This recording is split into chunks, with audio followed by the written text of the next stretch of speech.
July was relatively dry, with a total rainfall of 3.18 inches.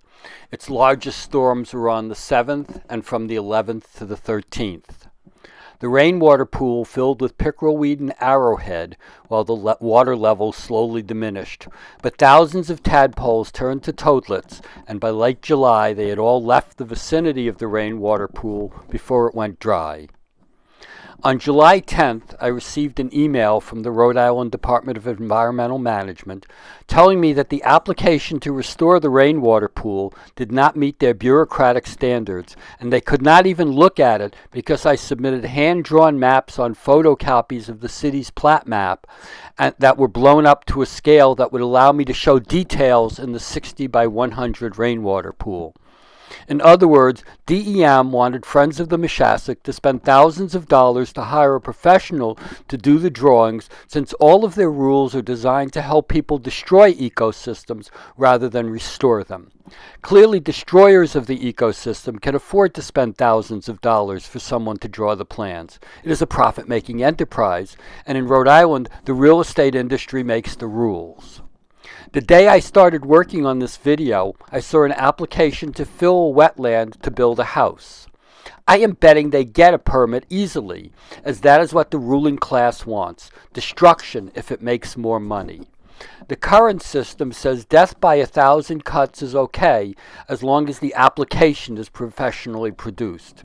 But community-based restoration projects need to be in a straitjacket.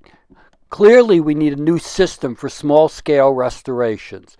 It is absurd to require small-scale restoration projects by nonprofits that will be done with hand tools to hire professionals and spend thousands of dollars if they can deliver an application that has every bit of information DEM could ever want, even if it does not look as pretty.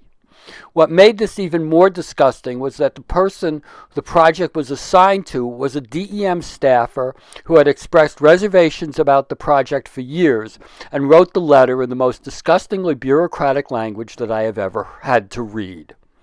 I wrote an essay pointing out the stupidity of the entire process that my partners asked me not to send, so I did not send it, though I did send a short email officially requesting the recusal of the staffer who sent me the letter. The only response I received to that was a phone call left on my answering machine by his supervisor, who I have known for about 20 years, that almost made me puke. The answer was do not be so hard on X. He is a good guy.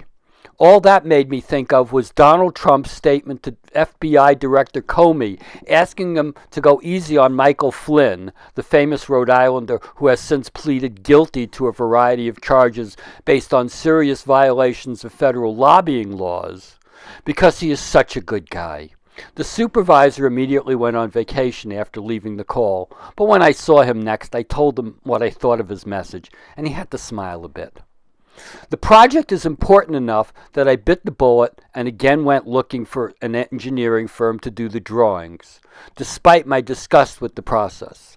Since it took well over a month to find someone who would actually do the drawings, with engineering firm after engineering firm being unable to grok the project, the process dragged on through all of August and into the fall.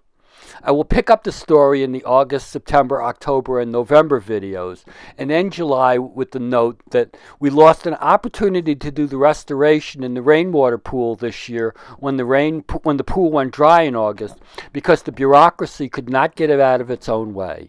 Instead of being a partner in restorations, DEM seems to be an obstacle.